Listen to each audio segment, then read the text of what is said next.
aspoň ju zakopávate, máte ju pod sebou, dostane sa vám sem tá lopta. Vysvetľujem, nebaví ťa? Nebaví ťa, však povedz. Vieš, ja už toto nepotrebujem. Ja už nemám nič pred sebou, ale vy môžete byť futbalisti. Jo, tu nejde o mňa. Ja chcem niečo vás naučiť, lebo vy to môžete použiť ďalej, vy máte všetko pred sebou. Čiže tá lopta, veľakrát u teba, že mi zavadza a potom sa, keby ste sa podkýňali, to vyzerá. Nie, však to ja určujem smer lopty.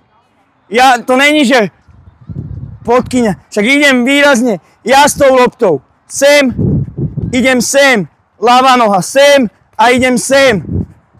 Áno, to není, že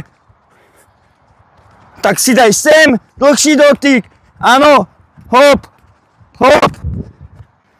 Aby to nebolo len... Jo? Poď, skúšaj. Nesmie sa mi lopta dostať na bok. Nohy. To musím všetko robiť špič.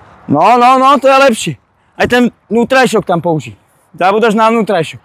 Dobre vonkajšky, ale 2 vonkajšok, 2 vnútrajšok a potom meníš nohu.